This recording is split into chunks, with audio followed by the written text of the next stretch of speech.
Welcome everybody to another video on Young Jedi. This video is going to be on the Jedi Council. We're going to go over what the set is, some of the highlights, some of the interesting things, and at the end we're going to open up a pack.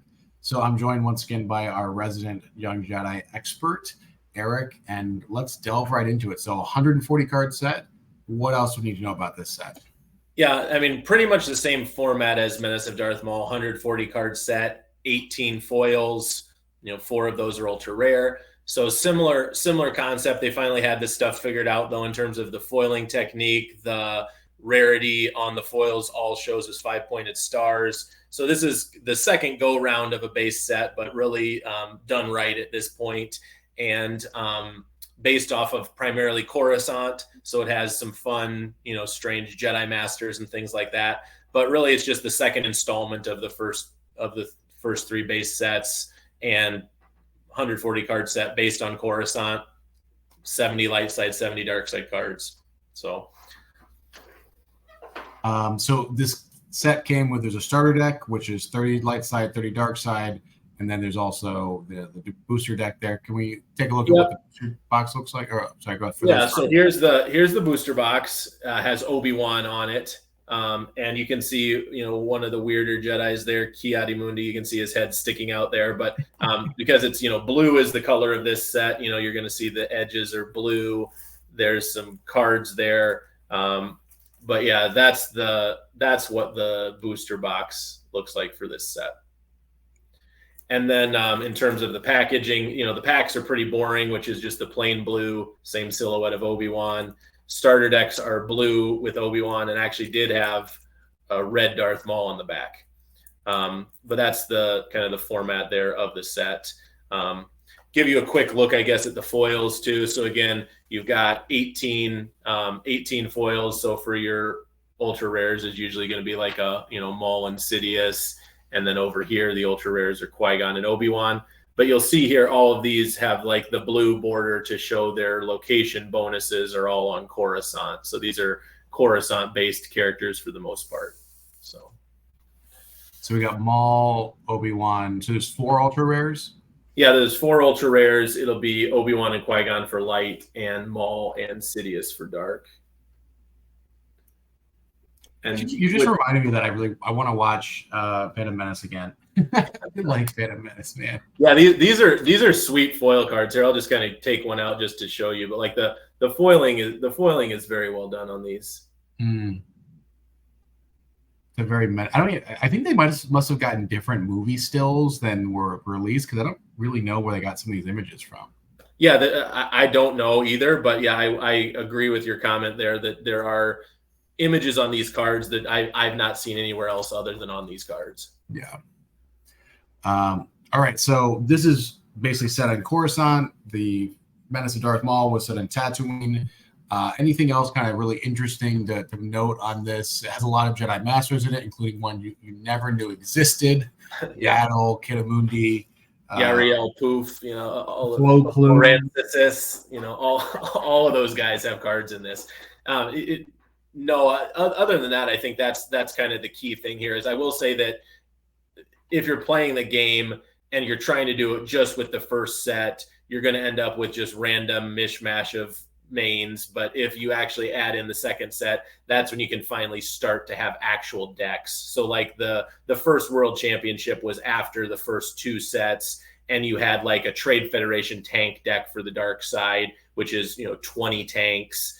And then on the light side, you'd have Queen Amidala and Padme in a handmaiden deck, which is like 20 handmaidens. So you definitely got critical mass at this point with set 2, where you could actually make thematic decks rather than just very random mains and toys. So one just collecting note on this. So this is still a relatively inexpensive set, including the foils, pretty, looking at like $1 or $2 or $3 a pack. But this was also printed in Japanese. Am I correct? Yeah, you're correct on that. And that, in terms of ultra rarity of Young Jedi product, Japanese Jedi Council is far and away out there the most ultra rare. It's like, Japanese Hoth is in Star Wars CCG, where you're talking like that level of rarity, where it's extremely, extremely hard to find anything. I take it you don't have a pack, a sealed pack?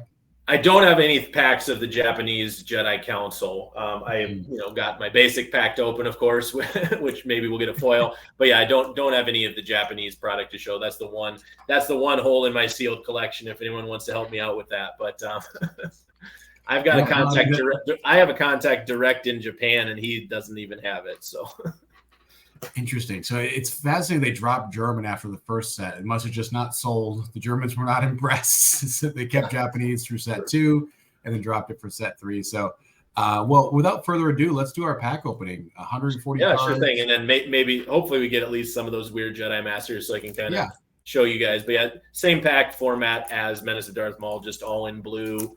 Got those Jedi points there. But other than that, pretty. Like I said, the packs from these first 3 sets, especially, pretty blah. So, but yeah, let's crack this and see what I can show you guys.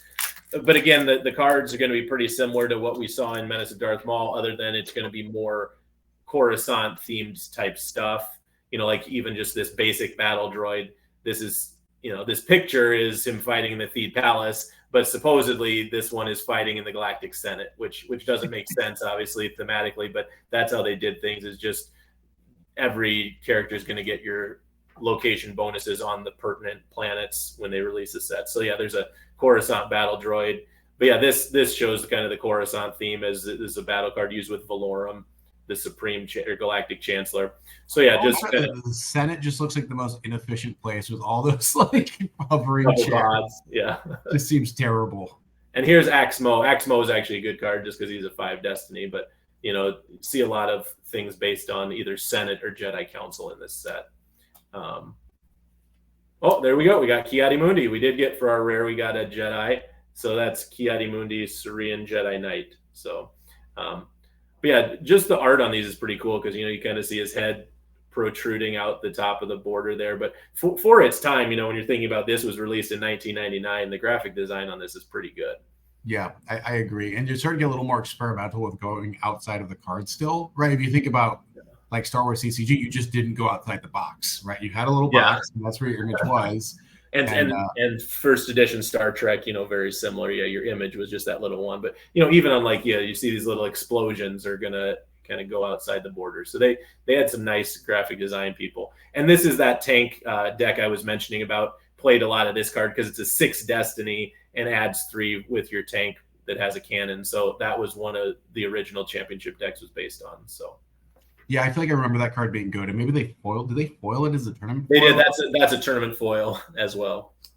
Well, very cool. I think that's kind of all we have to say on this set.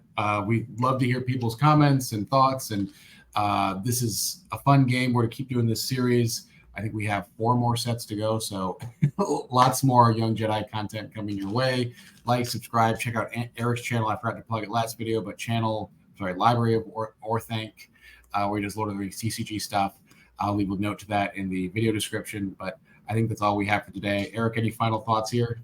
No, not really. Like I said, this is kind of just the placeholder set of Coruscant. So we covered a lot of the general collecting of this game in an introductory video, and then also some of the general parameters for the set layouts in the first video on Menace of Darth Maul. So definitely check those videos out to get more of the background. But this one we just want to kind of give you the basics on this set, and I think we've done that. Great. Well, thanks for tuning in, everybody, and we'll see you next time.